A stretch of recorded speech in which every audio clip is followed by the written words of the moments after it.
Uncrewed aerial systems or drones are disruptive technology that are reshaping industries worldwide. Drone use is increasing rapidly, and it's my mission to make drone science entertaining and accessible. Before we start, I want to share something that can transform your drone program.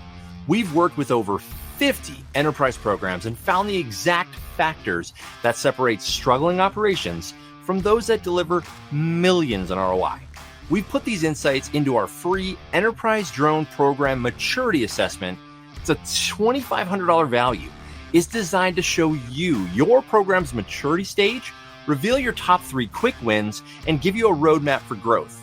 Don't miss out on this free opportunity. The link is in the description.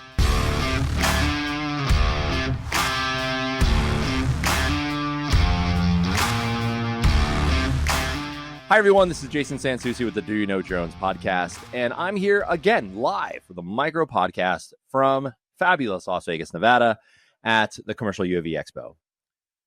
I am honored to have another distinguished guest for micro podcast number 10. This will be a good time. I am here with the U.S. Standards and Operations Manager for Quanta Aviation Services.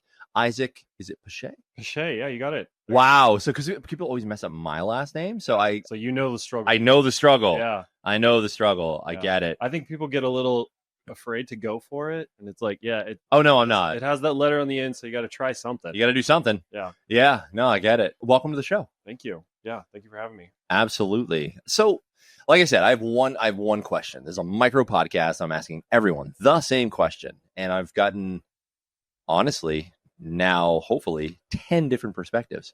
So here's the question.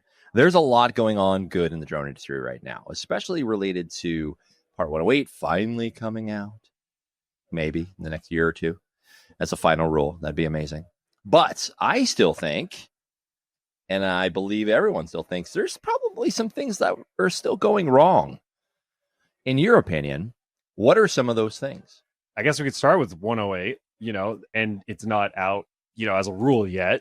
I mean, thank God there's public comment, which everybody should go to. One of my things at Quanta Aviation is I got to represent our helicopters, as well. So as the UAS Standards Operations Manager, I'm the drone department, but we have 77 helicopters out there flying the right of way, critical infrastructure every day for all utilities across country and into Canada and Australia.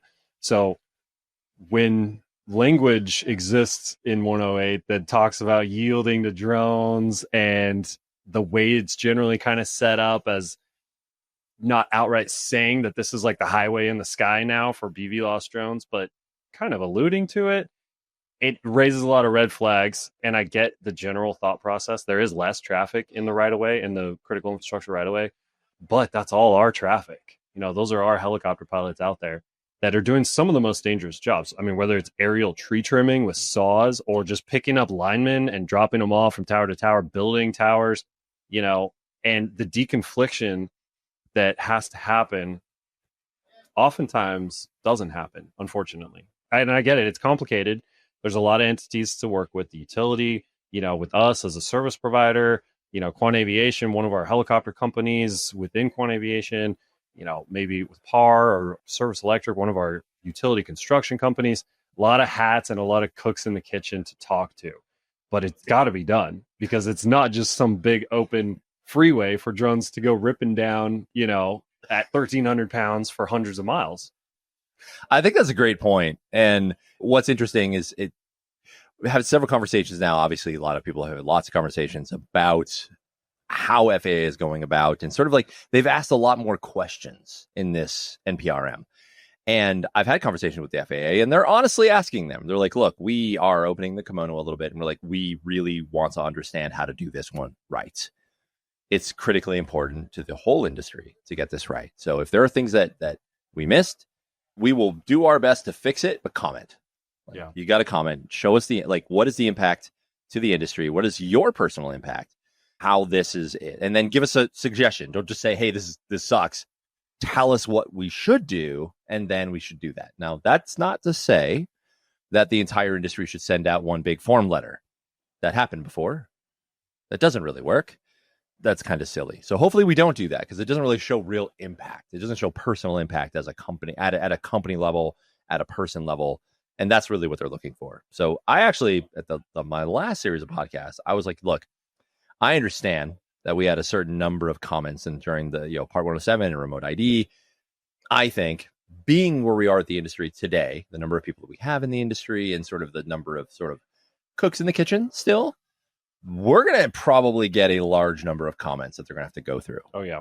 Yeah, it's going to take a lot of time. Going to take a lot of time. So like a lot of people are like, they're where they were 15 years ago when I got into this industry, where they're like, man, 6 months from now, we're going to be flying beyond visual line of sight.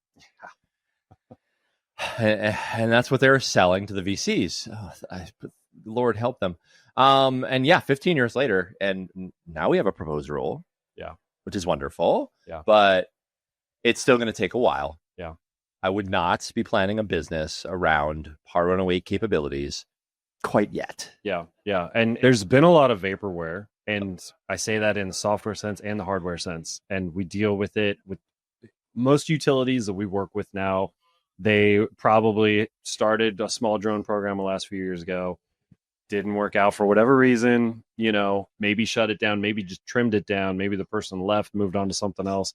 But they're like, we see it working for others. How does it work? We want to get it to work. Let's try this again.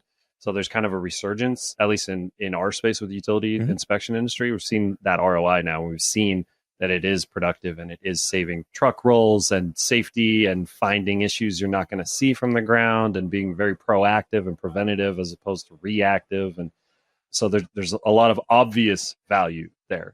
But yeah, I wouldn't go building a business right now. In fact, I just had this conversation when we were walking in the other day for the keynote, like with this guy that I just met. Let's slow your roll a little bit. Maybe don't go buy like a dock and like multiple drones, especially certain manufactured drones. Just like go out and educate your potential clients first.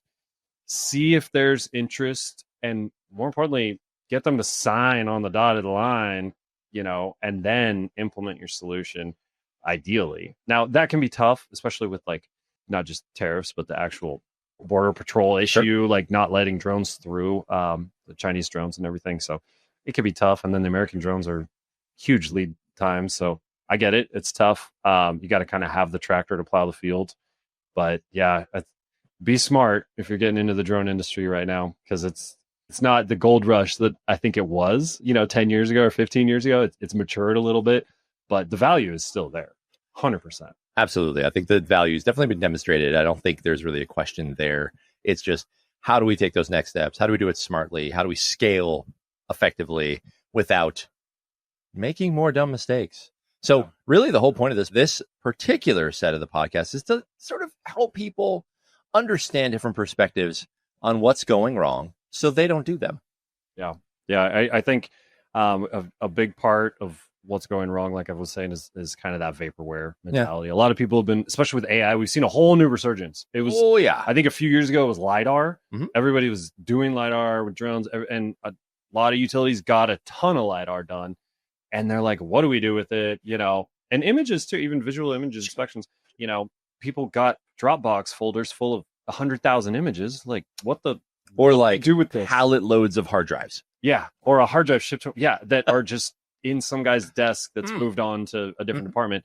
And you really, really need to think through the deliverable, not just the data, So, and for us at Quanta, it goes back to, this is finding essentially work for our civil construction guys and our maintenance guys to go out there and fix. So for us, it's a very clear beginning to end life cycle, expansion, really life cycle expansion, when we can find a rotted pole or broken crossarm or insulator, and then also get it into the work order with our utility partner to get it fixed and get our guys, our linemen out there in the bucket trucks to actually fix it. It's a very clear beginning to end type of solution. Smaller guys, if you're getting out there, think about that end point where you can stop. It probably can't go all the way to the bucket truck level, but you can provide them the insight and the action to make an educated decision. Yeah, I think that's the best part. I mean, the more impressive part of the value chain here is the analytics and insights. Like it's the flattening of the curve for the data collection, the commoditization. It's been driving that down. Not zero yet, but it's not too far off. I mean, people are doing jobs out there for $50.